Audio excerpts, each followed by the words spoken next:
उत्तराखंड की राजनीति और चर्चित अंकिता भंडारी हत्याकांड से जुड़े आरोपों के बीच उभरा विवाद एक बार फिर सुर्खियों में है। पूर्व विधायक सुरेश राठौर से जुड़े वायरल ऑडियो वीडियो प्रकरण में उनकी तथाकथित पत्नी उर्मिला सनावर से विशेष जांच टीम एसआईटी ने हरिद्वार में करीब 7 घंटे तक मैराथन पूछताछ की। ये पूछताछ पूरी तरह सीसीटीवी कैमरों की निगरानी में हुई, जिससे पूरे मामले की संवेदनशीलता और गंभीरता साफ झलकती है। हरिद्वार जनपद में दर्ज विभिन्न मुकदमों के सिलसिले में एसआईटी ने उर्मिला सनावर को पूछताछ के लिए बुलाया था।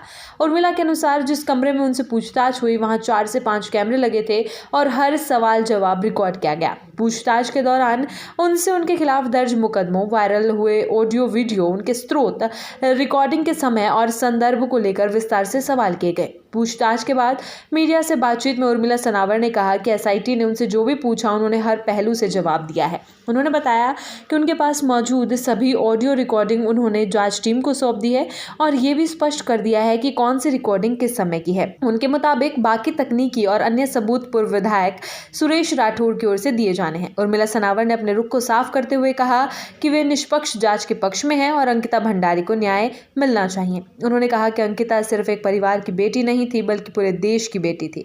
उन्होंने दावा किया कि उत्तराखंड की जनता सच्चाई के साथ खड़ी है और वो खुद भी इस उम्मीद पर खरी उतरने की कोशिश करेंगी। अपने वीडियो और बयानों को लेकर उठ रहे सवालों पर उर्मिला ने तीखी प्रतिक्रिया दी। उन्होंने स्पष्ट कहा कि ना तो वो भाजपा के हाथों बिकी है और ना ही कांग्रेस के। उनके अनुसार ये कहना है कि उनके तेवर बदल गए हैं या वो किसी राजनीतिक दबाव में पूरी तरह भ्रामक और झूठा है। उन्होंने बताया कि उनके पास कई अहम सबूत थे जिन्हें सुरक्षित रखना जरूरी था, इसी कारण उन्हें कुछ समय के लिए छुपना पड़ा। उर्मिला ने दावा किया कि ये छुपना किसी डर की वजह से नहीं बल्कि रणनीतिक मजबूरी थी।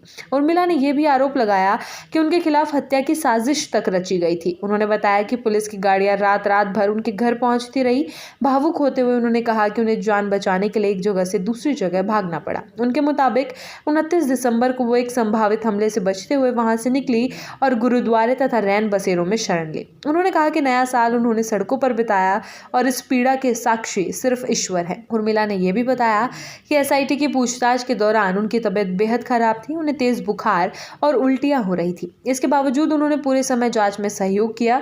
इसके बाद भी सोशल मीडिया पर उन्हें बिक चुकी कहे जाने से वो अंदर तक आहत है। उन्होंने पत्रकारों का धन्यवाद करते हुए कहा कि अगर मीडिया इसी तरह सवाल उठाता रहेगा तो किसी भी बेटी के साथ अन्याय नहीं होगा। उर्मिला सनावर के अधिवक्ता अंकुज कुमार ने मीडिया को बताया कि जांच अभी जारी है और वो पूछताछ के सवालों के विवरण में नहीं जा सकते। उन्होंने कहा कि उर्मिला के खिलाफ दर्ज सभी मुकदमों को लेकर संबंधित जांच अधिकारी पूछताछ कर रहे हैं। पूरी प्रक्रिया कानून के अनुसार और बेहद सौम्य तरीके से की जा रही है। किसी भी तरह का अमानवीय व्यवहार या दबाव नहीं डाला गया है। अधिवक्ता ने यह भी स्पष्ट किया कि जहां जहां गैर जमानती वारंट या अन्य कानूनी औपचारिकताएं होंगी उन्हें कानून के तहत निपटाया जाएगा और उर्मिला की ओर से एसआईटी व पुलिस को पूरा सहयोग दिया जाएगा। दूसरी ओर पूर्व विधायक सुरेश राठौर ने पूरे मामले को राजनीतिक और व्यक्तिगत साजिश करार दिया है। उन्होंने कहा कि आज तक उन्होंने किसी भी नेता, अधिकारी, सरकार या पार्टी के खिलाफ कोई ऑडियो वीडियो जारी नहीं किया। उन्होंने खुद को भारतीय जनता पार्टी का निष्ठावान कार्यकर्ता बताया। राठौर का दावा है कि 2 लोगों के बीच हुई निजी बातचीत को साजिश के तहत रिकॉर्ड किया गया, उसमें छेड़छाड़ की गई और आर्टिफिशियल इंटेलिजेंस तकनीक का इस्तेमाल कर वीडियो तैयार किए गए। सुरेश राठौर ने आरोप लगाया कि उर्मिला सनावर पिछले 3 साल से उनका उत्पीड़न कर रही है। उनके मुताबिक 1.5 साल पहले ही उन्होंने इस संबंध में मुकदमा दर्ज करवाया था। यदि उस समय उर्मिला से सख्ती से पूछताछ होती तो आज ये स्थिति नहीं बनती। उन्होंने ये भी आरोप लगाया कि उन्हें बार बार ब्लैकमेल किया गया, पैसों की मांग की गई और उनकी सामाजिक व राजनीतिक छवि को नुकसान पहुंचाया गया, यहाँ तक कि अपनी फैक्ट्री बिकवाने तक का आरोप भी उन्होंने लगाया। राठौर ने इस पूरे प्रकरण के पीछे कांग्रेस की साजिश का आरोप लगाया। उनका कहना है कि उर्मिला का कांग्रेस में जाने का इरादा पहले से था और इसी रणनीति के तहत ऑडियो वीडियो वायरल किए गए। उन्होंने दावा किया कि अंकिता भंडारी के नाम का इस्तेमाल कर उत्तराखंड का माहौल खराब किया गया और सरकार को बदनाम करने की कोशिश की गई। भावुक होते हुए सुरेश राठौर ने कहा कि वो गोलजू देवता के दरबार में न्याय की गुहार लगा चुके हैं और उन्हें पूरा भरोसा है कि सच्चाई सामने आएगी। उन्होंने ये भी कहा कि जब तक वो पूरी तरह निर्दोष साबित नहीं हो जाते तब तक अपने धार्मिक वस्त्र नहीं पहनेंगे।